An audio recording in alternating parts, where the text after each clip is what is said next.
Systematic persecution in Oromia. The role of militias and political actors in targeting Ethiopian Orthodox Christians. Between 2016 and 2025, members of the Ethiopian Orthodox Tewahedo Church, EOTC, residing in Oromia have faced repeated and targeted acts of violence. These include killings, forced displacement, destruction of churches, and obstruction of religious worship. Analyzing church archives, eyewitness accounts, and international media reports reveals that these attacks were not isolated incidents, but part of a systematically orchestrated campaign. Factors such as political decentralization and the empowerment of local militias, most notably OLF Shane, Oneg Shen, facilitated the execution of these attacks.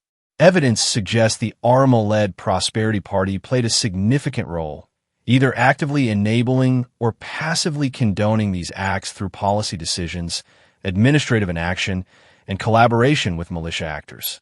High-level regional and federal officials, including Abiy Ahmed, Shimel Abdi Sam, Birhanu Julam, and Demelesh Gever Michael, are implicated in either mobilizing, sanctioning, or failing to prevent such atrocities.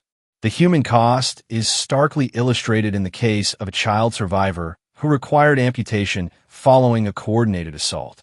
This study documents systematic patterns of religious persecution in Oromia, highlighting the urgent need for accountability, protection, and historical record preservation.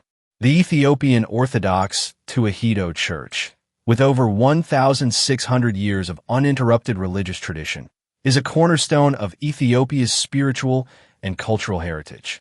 Yet, Orthodox Christians living in Oromia have endured sustained, targeted violence since 2016, ranging from mass killings and forced displacement to systematic destruction of churches.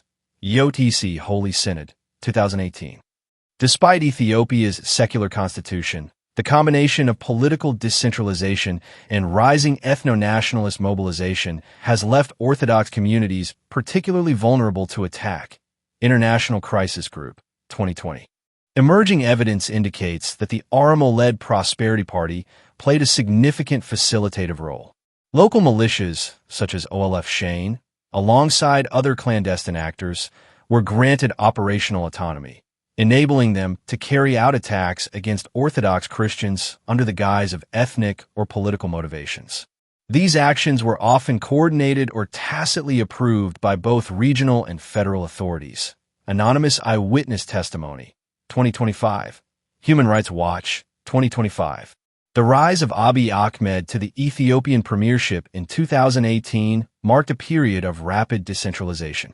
While intended as reform, these policies inadvertently allowed local militias, including OLF Shane, to operate with significant autonomy.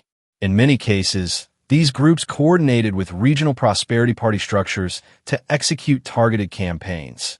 International Crisis Group, 2020.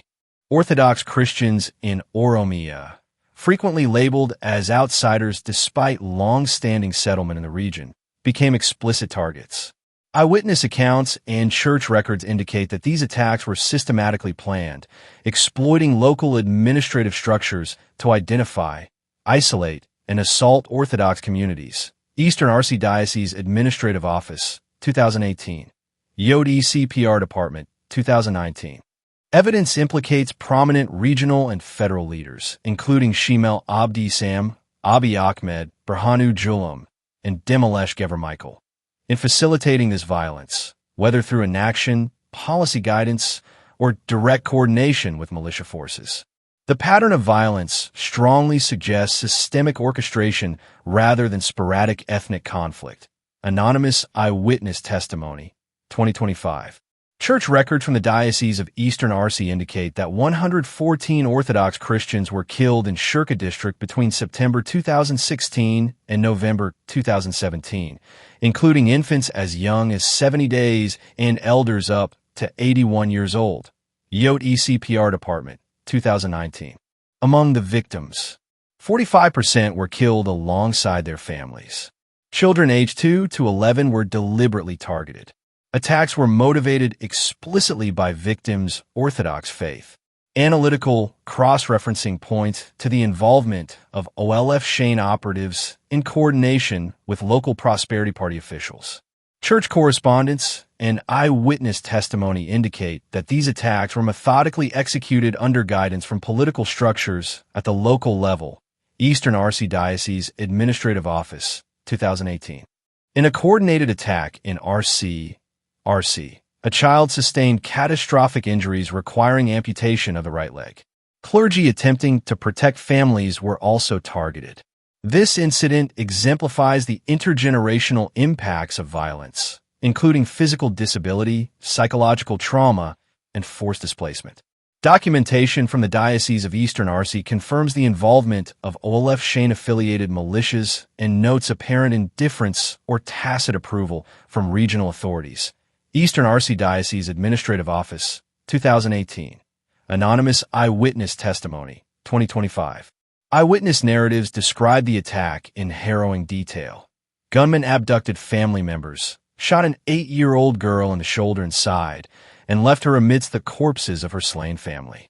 Despite grave injuries and the traumatic loss of her mother and siblings, the child survived. The father, witnessing the aftermath, experienced profound psychological trauma. These accounts highlight both the human cost and the deliberate targeting of Orthodox families. Anonymous Eyewitness Testimony, 2025. On that fateful night, described by survivors as the Day of the Cursed, armed assailants carried out a deliberate attack on an Orthodox Christian family in Oromia. Eyewitness testimony recounts that 3 brothers, sisters, their mother, and other family members were forcibly removed from the forest by unidentified gunmen. Upon being expelled from the woods, the victims fell to their knees, pleading for mercy. During the attack, an 8-year-old girl sustained multiple gunshot wounds to her shoulder and torso. The assailants continued their assault, using their weapons to inflict additional injuries. Despite her severe wounds, the child survived. After the perpetrators departed, she was discovered amidst the corpses of her mother and siblings, crying and in shock. Medical records later confirmed that she required urgent hospital treatment for blood loss and trauma, and eventually underwent an amputation of her right leg. The father of the deceased recounted the profound psychological impact of the massacre. Witnessing the deaths of his wife and children, he experienced a severe emotional breakdown, leaving the bodies unattended while he struggled with grief and shock. Community members eventually intervened, recovering the bodies and preparing them for funeral rites. Survivors and observers consistently report militia operations conducted with freedom under Prosperity Party oversight, targeted killings and displacement of Orthodox Christians and Amhara communities, systematic use of local registries to identify victims, suppression of media and independent documentation of atrocities.